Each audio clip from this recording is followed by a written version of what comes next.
Vamos lá, pessoal, do G8 Média Advance para o último vídeo da aula de hoje. É o terceiro vídeo, onde a gente vai entrar agora e vai continuar com isomeria, mas a gente vai entrar na isomeria espacial, ok? Então vamos lá, pessoal, último vídeo, e logo depois vocês vão ter aula dos outros professores do G8 com toda a energia, toda a vontade e com um grande objetivo, ser aprovado no vestibular, ok? Não vamos perder a nossa meta, os nossos objetivos.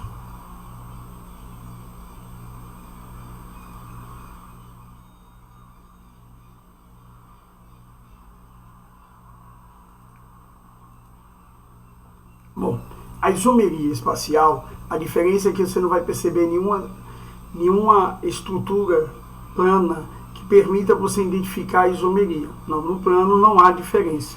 Então, isso é que a gente chama de isomeria espacial. Repare que esse carbono tem um hidrogênio, um flúor, um cloro. Esse carbono tem 3 hidrogênios. Esse carbono tem um hidrogênio, um flúor, um cloro. Esse carbono tem 3 hidrogênios. Aparentemente é a mesma molécula. Mas na perspectiva espacial, repare que esse flúor está voltado para a direita e esse para a esquerda.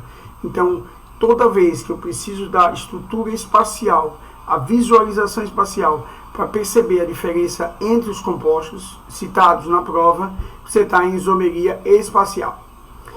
Aparentemente parece que era mais complexo, mas para o ensino médio era até bem melhor do que a plana, porque a espacial tem dois tipos, a geométrica e a ótica, a gente já viu isso lá no ensino médio. Todas as duas têm números determinados de isômeros. A geométrica só são 2. E a espacial ótica, você tem uma fórmula, uma equação matemática que permite calcular. Já a plana não tem limites, a gente não sabe quantos tem. Para mim é uma das questões mais difíceis de qualquer vestibular. O professor vai perguntar quantos compostos são possíveis com a fórmula C4H6. Não sei de qual, vou ter que testar uma por uma até encontrar a resposta. E o pior, provas como a Consultec, quando tem uma questão dessa, ele bota, se o gabarito é 6, lá tem 4, 5, 6, 7, 8. Se você deixar de escrever, tem gabarito. Se você escrever a mais, tem gabarito. Então a isomeria espacial aparentemente é mais complexa, mas é muito melhor no vestibular do que a isomeria plana. Então vamos lá, pessoal.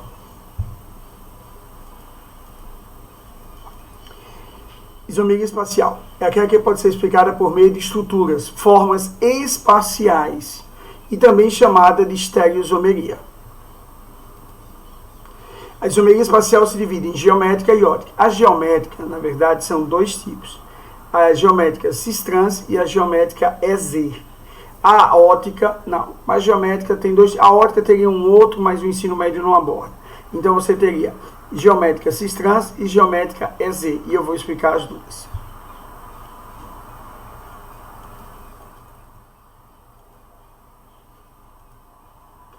A geométrica do tipo cis-trans, os compostos têm a mesma forma estrutural plana, senão não seriam isômeros geométricos espaciais, seriam isomeria plana, então a forma estrutural plana é a mesma, mas há que se considerar átomos ligantes especialmente, espacialmente. Então vamos lá. Veja o exemplo que segue. Eu tenho esse composto. Essa bolinha azul é um composto, essa aqui é outra. Observe que as bolinhas azuis estão no mesmo lado, já aqui estão em lados opostos. E eu não sei porque minha figura não saiu legal. É o cloro e o cloro, né? Então você tem aqui 2 hidrogênios, supondo, e aqui os hidrogênios em lados opostos.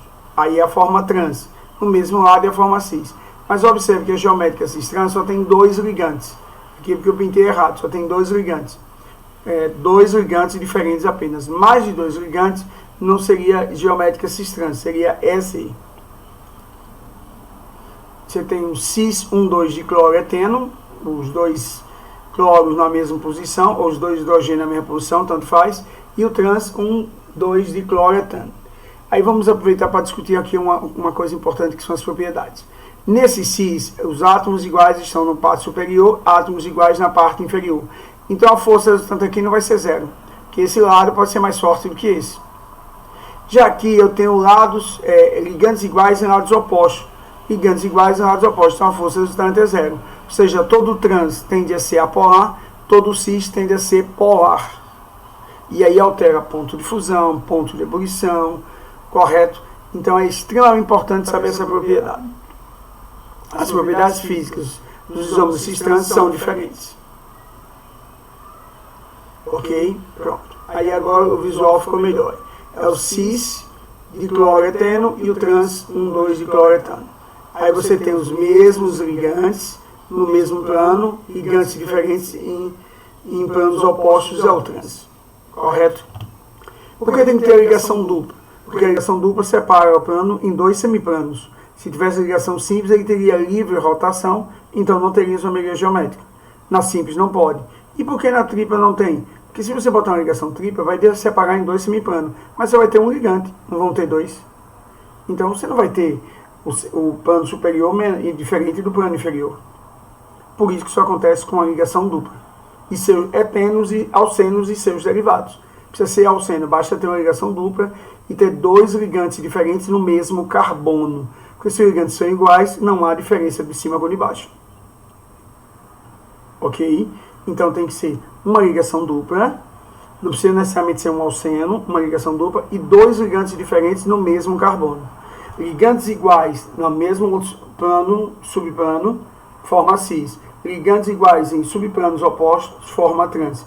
O cis sempre é polar, o trans sempre é apolar. Não estou dizendo que ele tem polaridade equivalente da água, eu só estou dizendo que ele é polar.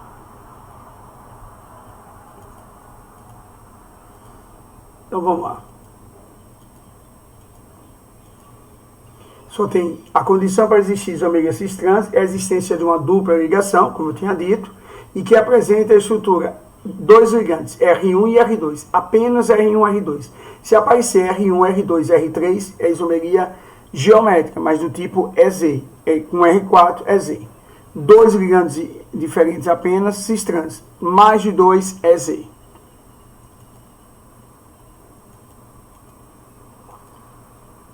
Ácido butenodioico e ácido butenodioico. Esse é o cis, porque os carboxilas estão do mesmo lado. É ácido porque tem a carboxila, correto? Butio porque tem 4 carbono, en porque tem uma dupla. Dioico porque é a terminação de ácido, são dois dioicos. Esse também é a mesma coisa. Mas se você passar uma linha imaginária, essas carboxilas estão do mesmo lado. Então é a forma cis. Aqui está em lados opostos, é a forma trans. Só que no começo, o ácido cis-butenodioico é chamado de maleico. Por isso que eu aprendi, pessoal, com o meu professor, numa invenção minha, aliás, sempre eu digo, 99% do que eu leciono, eu transmito aquilo que eu aprendi, principalmente no ensino médio, com um grande professor que mudou todo o meu pensamento, tanto na área de química como em outras áreas do meu conhecimento. Então, esse é o cis, é chamado de maleico. E aí meu professor dizia, para a gente gravar, se cis é maleico, grave cisma. Cisma, ma de maleico, cis é a forma. O fumárico é o trans. E tem propriedades específicas aqui. Ó. Essas carboxilas estão do mesmo lado. Né? Então eles tendem a desidratar fácil. Aí vira um anidrido. Essas estão em lados opostos, não tendem a desidratar. Então a reação de desidratação é diferente do cis e do trans nesse composto, que é uma propriedade química, desidratar química. Nos demais, as propriedades químicas são semelhantes. Neles também, menos a reação de desidratação. O cis desidrata, o trans não desidrata.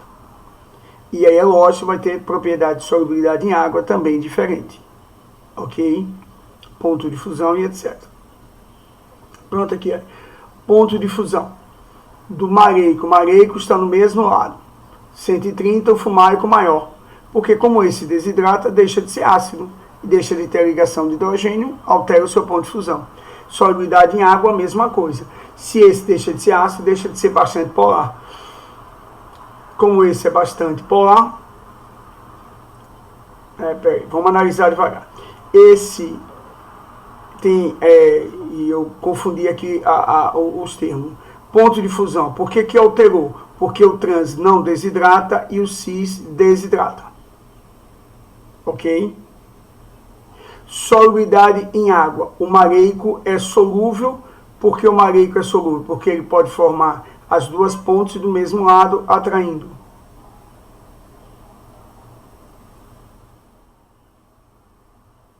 Né? Porque todo cis é mais polar. E o trans é apolar, tende a ser pouco solúvel. Esse tende a ser pouco solúvel porque estão em lados opostos, e aí a força resultante tende a ser zero, então ele tende a ser mais apolar. Esse é mais polar porque está no mesmo lado. Essa região é diferente dessa, por isso que ele tem maior solubilidade. Agora, por que o ponto de fusão não acompanha? Os dois são polares, certo? Esse é mais. Mas por que não acompanha? Porque nesse caso aqui ele não sofre a desidratação. Então ele mantém suas pontes de hidrogênio. Já nesse caso sofre. Mas é um caso específico que é do ácido maleico. Eu botei porque é um caso específico da literatura. Os demais, sempre a forma cis é polar e tende a ser mais solúvel, maior ponto de ebulição. O trans tende a ser apolar, menos solúvel, menor ponto de ebulição. O que chama atenção nesse exemplo é porque o ponto de ebulição foi diferente do cis para o trans. E aí a explicação é o fenômeno da desidratação.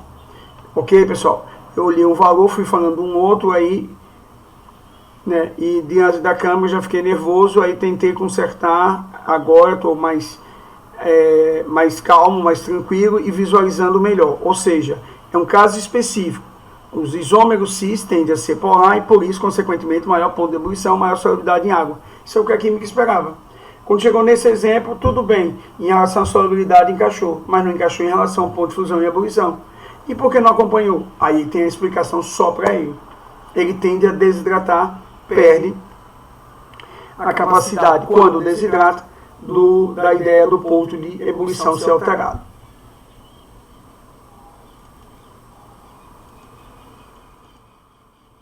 Aí está aqui o que eu estava explicando. O ácido maleico, como está no mesmo lado, a tendência é desidratar, ele perde essa água e vira o anidrido maleico. O fumaico não há essa reação de desidratação. Por quê? Porque está em lados opostos. Ok? Mas o fumaico é mais simétrico, o maleico é mais assimétrico. Então, o fumaico, sendo mais assimétrico, ele tende a ser mais polar. Esse é mais simétrico, tende a ser mais apolar. Tudo bem? Ok?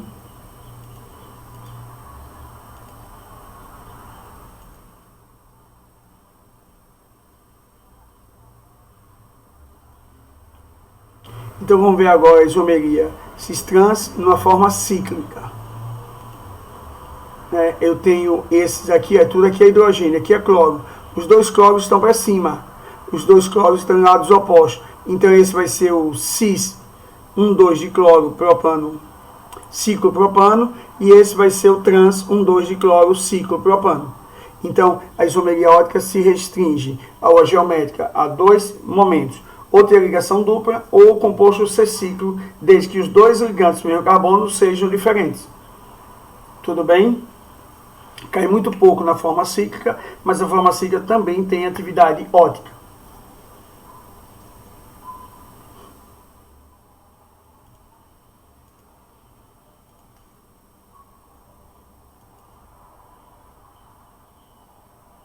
Carbono, carbono, carbono, carbono, carbono, carbono. Aqui é o hidrogênio, tudo bem? Aqui é o cloro, aqui é o cloro, aqui é o hidrogênio. Observe que no plano eles estão em lados opostos, o hidrogênio e os cloros. Aqui estão no mesmo lado. Então esse é o cis e esse aqui é o trans.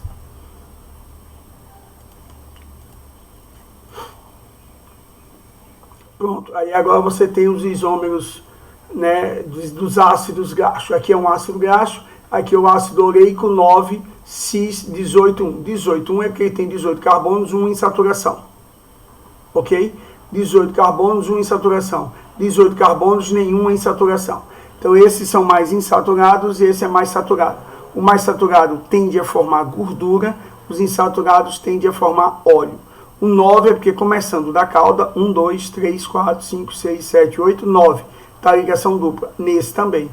Essa é a forma cis, essa é a trans. Observe que na cis os dois H estão no mesmo plano, na trans em planos opostos. Então esse é o cis oleico, esse é o trans oleico. E esse é um ácido saturado, formador de gordura. Esses de óleo. Tudo bem? Ou seja, mostrando a isomeria geométrica cis-trans lá na identificação e diferenciação dos ácidos graxos. Isso aí é um ácido graxo, por quê, pessoal? Ele é monocarboxílico, de cadeia longa, de 10 em diante é considerado cadeia longa, e ele não tem raiz, ele não é ramificado. Ele pode ser saturado ou insaturado, né?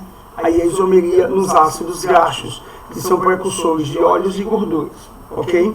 Eles são usados na fabricação de sabão e de biodiesel.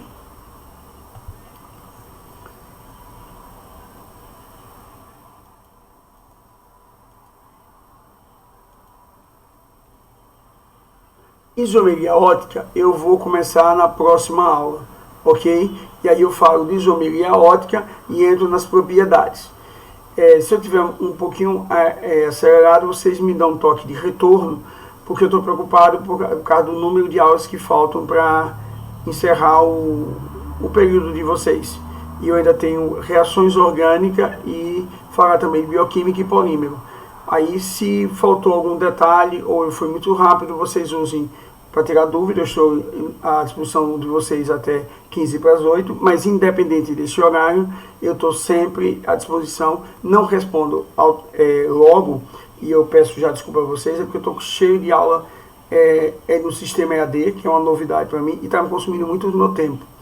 Mas fique insistindo que eu vou responder, ok? No 98855.000. Isso independente. Agora eu vou responder logo, porque eu estou no meu horário do trabalho aqui do G8.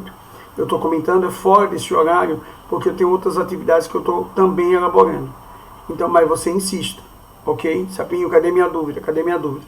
No 98855.000, ok? Fiquem em paz, permaneçam na quarentena, que o plano maior proteja todos nós. Bom dia.